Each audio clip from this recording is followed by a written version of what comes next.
I found the note on my coffee maker at 7:23 a.m. on a Tuesday morning. Yellow sticky note, Sarah's careful handwriting. I'm leaving you. Expect a call from my lawyer. Her overnight bag was gone from the closet, along with her favorite coffee mug and the photograph of us from our honeymoon in Tuscany. My name is Michael. I'm 46 years old, senior financial analyst at Morrison & Associates, where I've been conducting forensic audits for Fortune 500 companies for the past 22 years. I specialize in identifying fraudulent transactions, tracking money laundering schemes, and building airtight cases for federal prosecutors. When corporations want to know where their money went and who took it, they call me. The note was supposed to catch me off guard, leave me emotionally devastated while Sarah's attorney presented me with divorce papers demanding immediate asset division. She'd calculated that I'd be too shocked to think clearly, too boring to mount an effective defense. Sarah had been calling me predictable for months, rolling her eyes when I'd mention work, dismissing my concerns about our finances as typical accountant paranoia. She'd made it clear that she found my methodical approach to life suffocating, my attention to detail tedious, my career unimpressive compared to the high-energy entrepreneurs she'd been meeting at her personal development workshops. What Sarah didn't understand was that predictable has advantages. Predictable means systematic. Predictable means prepared. Predictable means that at 7:24 a.m., I was already on my secure laptop, logging into our joint accounts with the same focused precision I used to track corporate embezzlement. The marriage had been deteriorating for exactly 8 months and 12 days. I remember the date because that's when Sarah first mentioned Marcus Kellerman, her new life coach and business optimization specialist. She'd attended a weekend seminar called Breaking Through Limiting Beliefs at the downtown Hilton, paying $200 from our joint account without discussion. Sarah came home from that seminar transformed, or at least convinced she was. She started using phrases like abundance mindset, high-value networking, and optimizing life outcomes. More concerning, she began referring to our 18-year marriage and our careful financial planning as scarcity thinking that was blocking our family's potential. I'd attributed it to a midlife adjustment. After 18 years of marriage and raising Emma, 16, and Chloe, 14, maybe Sarah needed something new to feel purposeful. I supported her workshops, her networking events, even her increasingly expensive wardrobe purchases. What I hadn't realized at the time was that she'd been systematically preparing for something much more significant than personal growth.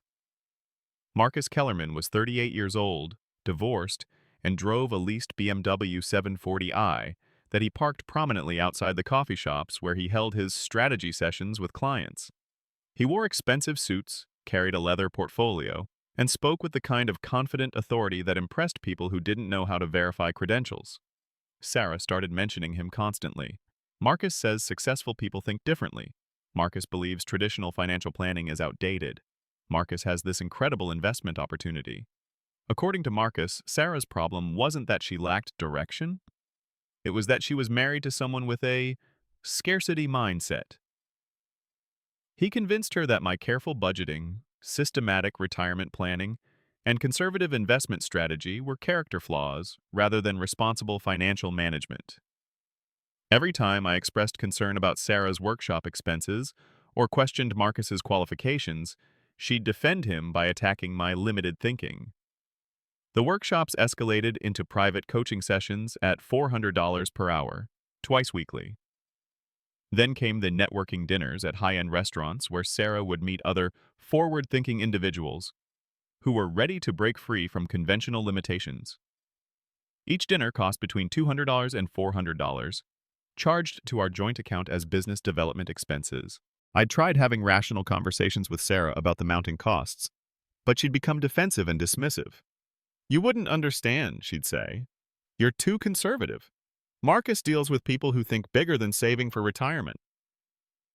She'd begun treating my expertise in financial analysis as a liability rather than an asset, as if my ability to identify fraudulent schemes made me incapable of recognizing legitimate opportunities. What Sarah didn't know was that I'd been discreetly documenting everything with the same methodical approach I used for corporate investigations.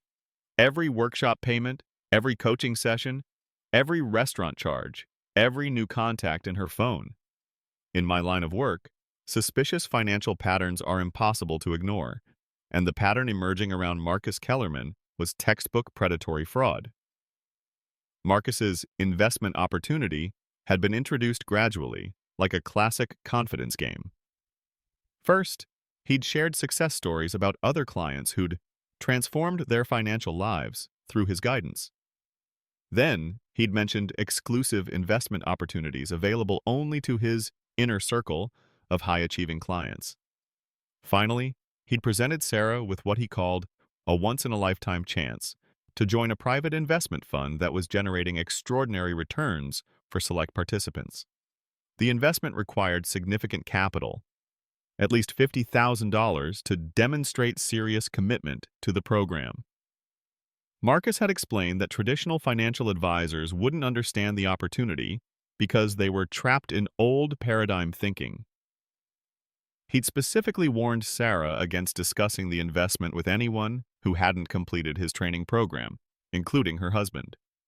By the time Sarah left that note on my coffee maker, I'd already identified $47,000 in questionable expenditures over the past 8 months. Money that had come from our joint checking account, our emergency fund, and most disturbingly, the education savings accounts we'd established for Emma and Chloe. Sarah had been liquidating our daughter's college funds $3,000 at a time, just under the threshold that would trigger automatic notifications to me as the account co-holder. She'd been careful, systematic, and absolutely convinced she was making smart financial decisions for our family's future. What she hadn't realized was that I'd been building a forensic case file on Marcus Kellerman with the same precision I used for corporate fraud investigations. Business registrations, Better Business Bureau complaints, civil litigation history, social media analysis, financial record searches. Marcus wasn't just a life coach with questionable methods. He was a professional con artist with a pattern of targeting middle-aged women through personal development seminars. The divorce note wasn't about our marriage. It was the final phase of a sophisticated financial fraud, designed to secure the remaining marital assets before I could interfere with the ultimate transfer of funds to Marcus's investment scheme. After reading Sarah's note, I spent the next 4 hours executing a response plan I'd been mentally rehearsing for weeks. The first call was to Jennifer Martinez, our relationship banker at Pacific Northwest Bank, requesting immediate security holds on all joint accounts pending legal action. "Michael, it's 7:30 a.m., Jennifer said. "What's the emergency?" "Sarah's filing for divorce, and I have reason to believe she's been compromising our joint assets. I need immediate holds on all accounts until legal counsel can review the situation." "Understood. I'll implement the holds within the hour. Do you need documentation for legal purposes?" "Yes, and I'll need detailed transaction histories for all accounts over the past 12 months. Email them to my secure address." The second call was to David Chen, the attorney who'd handled our estate planning and business incorporation 5 years earlier. David specialized in high-asset divorces and financial fraud cases, exactly the expertise I needed. "Michael, calling before 8 a.m. usually means serious trouble." "Sarah's leaving me, David. But that's not the real problem. I think she's been systematically defrauded by a con artist, and she's planning to transfer our remaining assets to him as part of a fake investment scheme." "How much are we talking about?" "She's already moved approximately $47,000. She's planning to transfer another $127,000 today. Everything left in our accessible accounts plus liquidation of some retirement funds." "Michael, don't sign anything. Don't agree to anything. And don't let anyone pressure you into immediate decisions. I'll have emergency injunctions prepared within 2 hours." The third call was to my office manager, explaining that I'd be taking emergency family leave for the next week. After 22 years with the firm, I had accumulated vacation time and personal days that I'd never used. This seemed like an appropriate time to spend them. By 10 a.m., I was at the downtown branch of Pacific Northwest Bank, meeting with Jennifer and the branch security manager. Sarah had opened a separate account 3 months earlier using her maiden name, but she'd been careless with the contact information, listing our home address and my phone number as the backup contact. "Michael, I can't give you access to Sarah's individual account, Jennifer explained. But I can share general information about account activity that might be relevant to your legal situation. There's been significant unusual activity over the past 3 months. What kind of activity? Large cash deposits followed immediately by wire transfers to business accounts. The pattern suggests structured transactions designed to avoid federal reporting requirements. How large are we talking? Individual deposits of $14,000 to $900, just under the $15,000 threshold that triggers automatic reporting to FinCEN. Professional level structuring, done by someone who understands banking regulations. That confirmed my suspicions about Marcus's sophistication. This wasn't an amateur operation. He was running a complex financial fraud with multiple victims, using Sarah's account as one conduit for laundering money from various sources. Jennifer, I need to know about any scheduled transactions. There's a wire transfer scheduled for 3 p.m. today. $127,000 to a business account registered to Kellerman Investment Strategies. The timeline was becoming crystal clear. Sarah had planned to leave the divorce note, allowing me to discover it after she'd already left for work. She'd calculated that I'd spend the morning emotionally processing the news, probably calling friends or family for support. By the time I thought to check our finances, the transfer would have been completed and the money would be gone. Sarah had underestimated exactly the wrong person. I spent the next 3 hours at David's office, reviewing Sarah's financial activities with forensic precision. David had handled similar cases involving affinity fraud, scams that target specific demographic groups through trusted relationships. Michael, your wife has been systematically positioning for this divorce for at least 6 months. Look at these transaction dates. She started moving money into her separate account the same week she filed initial consultation papers with her divorce attorney. This wasn't emotional, this was strategic. Can we recover the transferred funds? If we can prove fraud and act quickly, yes. But we need to stop today's transfer first, then build a case for recovering the money already moved. I opened my laptop and showed David the documentation I'd been building. Bank statements, credit card records, business registration filings for Marcus's various LLCs, screenshots of his social media claims about investment returns, records of complaints filed against him in other states. This is exceptional work, Michael. You've built a forensic case that most law enforcement agencies would envy. But there's something else we need to address immediately. According to these records, Sarah has scheduled that $127,000 transfer for 3 p.m. today. That's our daughter's remaining college funds plus your emergency business capital. David, I need that transfer stopped. Already in progress. I've prepared emergency injunctions for all your banks, and I'm filing for immediate asset protection pending fraud investigation. Nothing moves without court approval. What about criminal charges against Marcus? That's a separate process, but your documentation gives prosecutors everything they'd need. I'll contact the Financial Crimes Unit after we secure your assets. By 2 p.m., I was back home, sitting in my study with coffee and a stack of legal documents that would change everything. The girls were at school, unaware that their mother had been systematically liquidating their educational futures to fund a con artist's lifestyle. I'd have to tell them eventually, but not until I'd figured out how to minimize the damage. The house felt different without Sarah's constant background stress about money, her criticism of my conservative approach, her dismissal of my professional expertise. For the first time in months, I could think without someone questioning every decision I made. My phone rang at 2:47 p.m. Sarah's number? I let it go to voicemail. Michael, I'm at the bank and they're saying there's a problem with our accounts. Call me back immediately. She'd tried to execute the transfer to Marcus's investment fund and discovered that all joint accounts were frozen. The reality of her situation was beginning to penetrate. The second call came at 2:52 p.m. The third at 2:58 p.m. By 3:30 p.m., Sarah had called 12 times, each voicemail progressively more agitated. Michael, this is ridiculous. There's been some kind of banking error, and I need you to fix it. Michael, you're being controlling and manipulative. This is exactly why I'm leaving you. Michael, please call me back. Marcus is asking where the investment money is, and I don't know what to tell him. I was in my study, reviewing the injunction papers David had filed, when my secure business phone rang.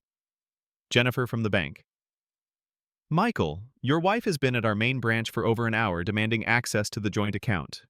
She's brought someone with her, a man claiming to be her business advisor who's been quite aggressive with our staff. Marcus Kellerman? He didn't give his full name, but he matches the description in your security notes. He's demanding to speak with a manager about what he calls illegal account interference. Should I call security? No, just follow standard procedures. Document everything, but don't engage in arguments. They have no legal standing to demand anything. Understood. There's something else, though. The man was carrying a folder of documents that looked like investment contracts.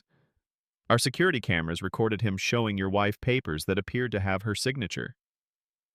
Investment contracts she's already signed? That's what it looked like. She seemed surprised by some of the content, as if she was reading parts of it for the first time. After hanging up with Jennifer, I called David immediately. David, it sounds like Sarah has already signed binding investment contracts with Marcus. If that's true, he might have legal grounds to demand payment, even if we've frozen the accounts.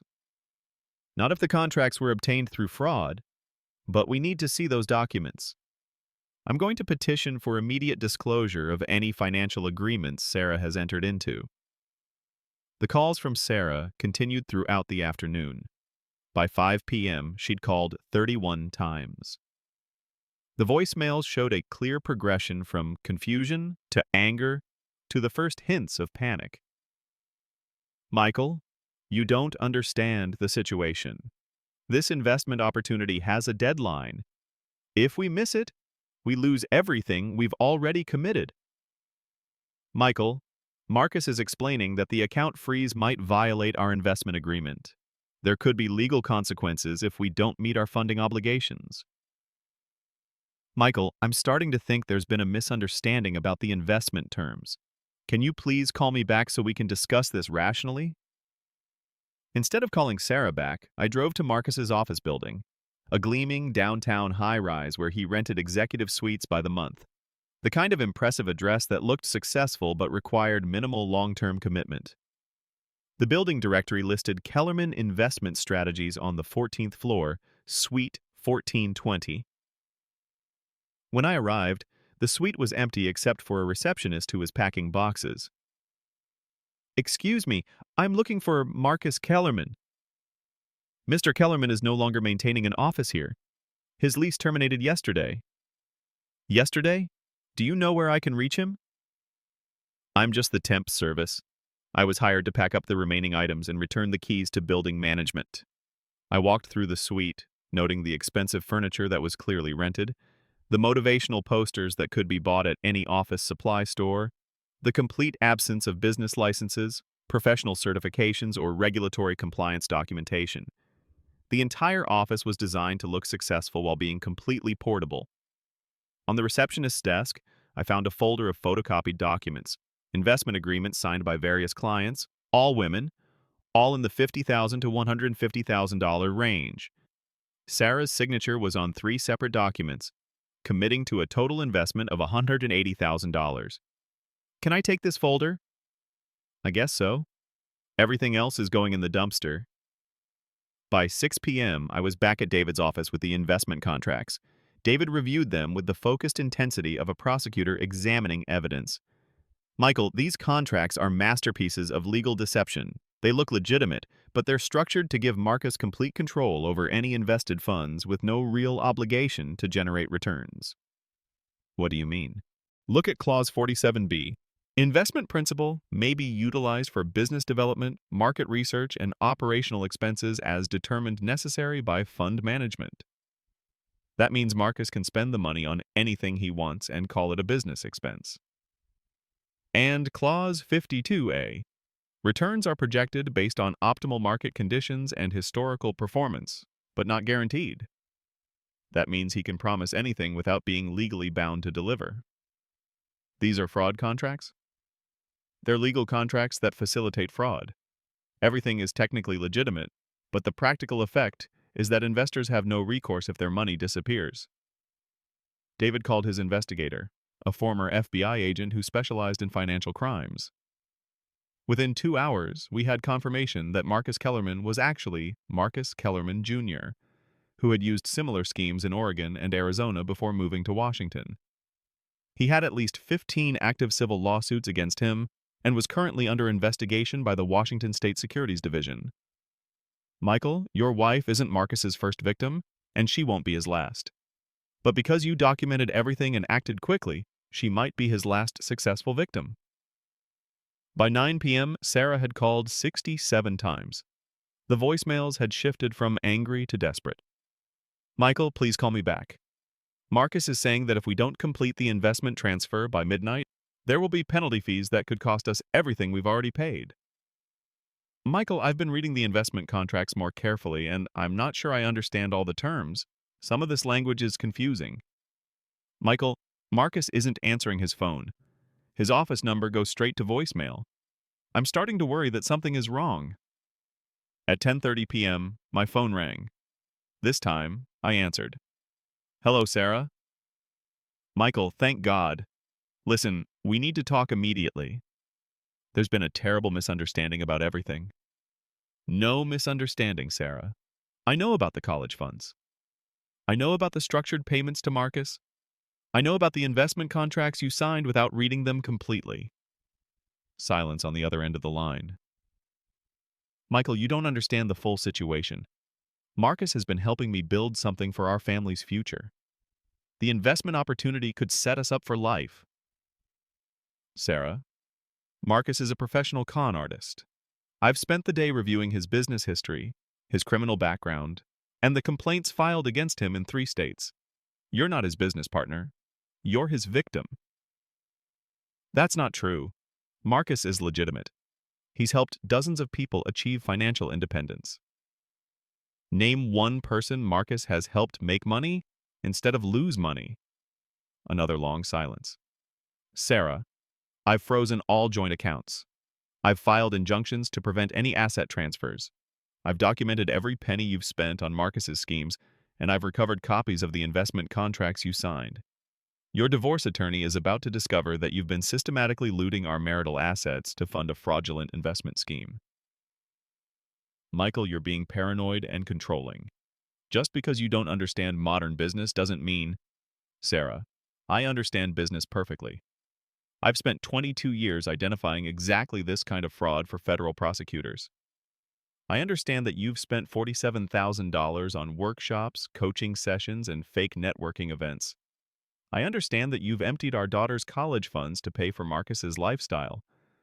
I understand that you plan to steal another $127,000 today, while I was supposedly too shocked by your divorce note to stop you. Michael, that money wasn't stolen. It was invested. There's a difference. No, Sarah. There's no difference when the investment is fraudulent. Marcus has disappeared. His office is empty. His phone is disconnected. He's taken everyone's money and vanished, exactly like he did in Oregon and Arizona. The phone went quiet for nearly a minute. Michael, that can't be true. Marcus showed me documentation of other successful investments. He had testimonials from satisfied clients. Sarah, those testimonials were fake. The documentation was fabricated. The success stories were lies designed to convince you to hand over our family's money. But what about the contracts I signed? What about the investment commitments? The contracts are worthless. They were designed to take your money, not to generate returns. You committed $180,000 to a fraudulent investment fund, including money that didn't belong to you. What do you mean? Sarah, you spent our daughter's college funds on a con game. Emma and Chloe's educational futures were sacrificed so you could feel important in Marcus's fake investment club. I could hear her crying on the other end of the line. Michael, I thought I was helping our family. Marcus made it sound like you were holding us back, like your conservative approach was preventing us from achieving our potential. Sarah, my conservative approach was protecting our family from exactly this kind of fraud. My boring attention to detail was the only thing standing between our daughters and financial disaster. Michael, I'm sorry. I made a terrible mistake, but can we fix this? Can we try to work things out? I looked around my study, at the forensic documentation spread across my desk, at the family photographs that no longer represented our reality. Sarah, you spent our daughter's education money on a fraud. You planned to steal $127,000 from our family assets. You signed contracts committing us to financial obligations without reading them. You left a divorce note instead of having an honest conversation. You called me boring and controlling for 18 years, then got angry when I was competent enough to protect our family from your mistakes. Michael, please. I was confused. Marcus was very convincing. He made me believe that you were the problem, that your caution was holding us back from success. Sarah, I was never the problem. Caution isn't a character flaw when it prevents your family from being destroyed by financial predators. Attention to detail isn't boring when it saves your daughter's college funds from being stolen. What happens now? Now you cooperate completely with recovering whatever money is still recoverable. You provide full documentation of every penny you gave to Marcus. You explain to Emma and Chloe what happened to their college funds. And you accept full responsibility for your choices instead of blaming me for being too boring to understand your brilliant investment strategy. And our marriage? Sarah, there is no marriage. You ended it the moment you decided that Marcus's financial advice was more valuable than 18 years of successful financial management. You ended it when you chose a con artist over your own family. The line went quiet. Sarah, I'll work with you to minimize the damage to the girls, but I won't pretend that this was some kind of innocent mistake. You systematically deceived me, stole from our children, and nearly destroyed our family's financial security for a con game that any competent financial advisor could have identified as fraud. Michael, how could you have known? How could you have been so sure? Sarah, this is what I do. I identify financial fraud for a living. When you described Marcus's investment opportunity to me 6 months ago, I knew immediately it was a scam. When you started moving money into separate accounts, I documented everything. When you began liquidating the girls' college funds, I built a case file that would hold up in federal court. You knew this whole time? I knew from the beginning. I tried to warn you, but you dismissed my concerns as paranoia. You preferred Marcus's lies to my expertise. Why didn't you stop me sooner? Sarah, I tried. But you're an adult and you made it clear that you didn't trust my judgment. I couldn't force you to listen, but I could protect our family assets when you finally revealed your intentions. The phone was quiet for a long time. Michael, I've made a terrible mistake. Yes, you have. The question now is whether you're going to take responsibility for fixing it, or whether you're going to continue blaming me for being smart enough to see through Marcus's con game. The 103rd call came at 11:47 p.m. Sarah's voice was small, defeated. Michael, Marcus is gone. His phone is disconnected. His office is empty. I think I've lost everything. Not everything, Sarah. I saved most of it. How? I froze the accounts before you could complete the final transfer. I recovered the documentation proving that Marcus is a con artist. I built a legal case for recovering the money you already gave him. I protected our daughter's futures while you were trying to gamble them away. Michael, I'm so sorry. I thought you were the problem, but you were protecting us the whole time. Sarah, I was doing my job. The same job I've been doing for 22 years, identifying financial fraud and protecting people from con artists. The job you found so boring that you decided to trust a criminal instead of your own husband. Can you forgive me? Sarah, forgiveness isn't the issue. Trust is the issue. You destroyed 18 years of financial partnership because you preferred flattery to expertise. You nearly bankrupted our daughters because you wanted to feel special in Marcus's fake investment club. You can't undo that with an apology. What do I do now? Now you help me recover whatever money is still recoverable. You cooperate with law enforcement to prosecute Marcus. You explain to Emma and Chloe why their college funds were compromised, and you figure out how to rebuild your life without destroying anyone else's. 3 weeks later, I was sitting in David's office, reviewing the final asset recovery documentation. Through a combination of frozen accounts, seized business assets, and interstate law enforcement cooperation, we'd recovered approximately $160,000 of the $180,000 that various victims had lost to Marcus's scheme. Michael, your documentation and quick action saved not just your family's assets, but money belonging to at least 12 other families. Marcus was planning to disappear with nearly $500,000, but because you built such a solid case so quickly, law enforcement was able to freeze his accounts before he could complete the theft. What about Sarah's legal situation? The prosecutors have agreed not to file charges against her in exchange for her full cooperation in the case against Marcus. She'll testify about his methods, provide documentation of his fraud techniques, and help recover assets for other victims. And the divorce settlement? Because Sarah's financial deception constituted marital misconduct, the court awarded you primary custody of the girls and the majority of marital assets. Sarah gets enough to restart her life, but she doesn't get rewarded for attempting to defraud the marriage. The college funds? We recovered $41,000 of the original $47,000. Combined with the protected funds that Marcus never accessed, Emma and Chloe's education accounts are nearly intact. The court also ordered Sarah to contribute an additional $20,000 from her settlement to restore the full value. I signed the papers with the same methodical precision I'd used throughout the entire process. Every document reviewed, every clause understood, every contingency considered, every protection implemented. David, I want those education funds transferred to irrevocable trusts, something that can never be accessed for any purpose other than Emma and Chloe's education. Already prepared. The trust documentation is in the next folder. Your daughter's education is now completely protected from any future financial disasters. 6 months later, I was at Emma's high school graduation, watching her receive a full academic scholarship to Northwestern University's engineering program.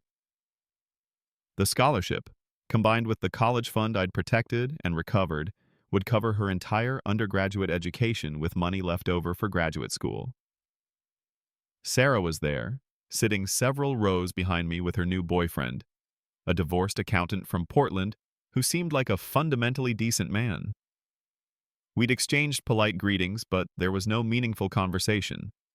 She'd lost about 30 pounds, updated her wardrobe again, and seemed genuinely happier.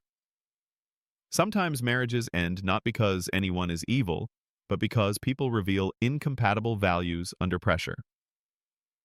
Marcus Kellerman had been arrested in Phoenix, running an identical scam targeting retirees through investment seminars.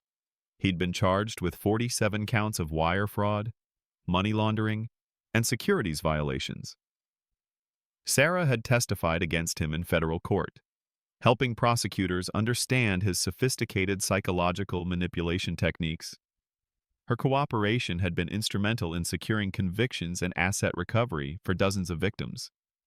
After the graduation ceremony, Emma hugged me tightly. "Dad, thank you for being so boring. Thank you for being the kind of person who pays attention to details that other people ignore." Emma, I'm not boring. I'm competent. There's a significant difference. What's the difference? Boring people don't accomplish anything meaningful. Competent people build systems that work when they matter most. Is that why you saved our college money? Emma, I saved your college money because that's what fathers do. They build protection for their children's futures, and they don't let anyone destroy what they've built. That evening, I sat in my study with a glass of Highland Park 18, reviewing the trust documents that secured both girls' educational futures. The house was quiet, peaceful in a way it hadn't been during the final year of my marriage. My phone was silent. No frantic calls, no desperate voicemails, no one questioning my professional judgment or dismissing my expertise as paranoia. Just the deep satisfaction of a job completed successfully under extraordinary pressure. I'd spent 22 years building expertise in forensic financial analysis, developing systems for identifying fraud and protecting assets from sophisticated criminals. When my own family needed those skills desperately, I'd been ready. When Sarah and Marcus had assumed I was too boring and predictable to mount an effective defense, they'd underestimated exactly the wrong person. The divorce was final, the asset recovery was complete, the criminal prosecution was successful, and both daughters were financially secure for their educational futures. I'd built something that lasted, something that worked precisely when it mattered most. Chloe started college in the fall, majoring in forensic accounting. "I want to do what you do, Dad," she'd told me. "I want to protect families from people like Marcus." Building something right takes patience, systematic effort, and attention to details that other people find boring. But when the crisis comes, when everything is at stake, when your family's future hangs in the balance, that's when boring becomes powerful. That's when predictable becomes protection. That's when the quiet competence you've spent decades building becomes the only thing standing between your children and disaster. Sometimes the most devastating thing you can do to people who underestimate you is simply be better at your job than they expected. Subscribe if you agree.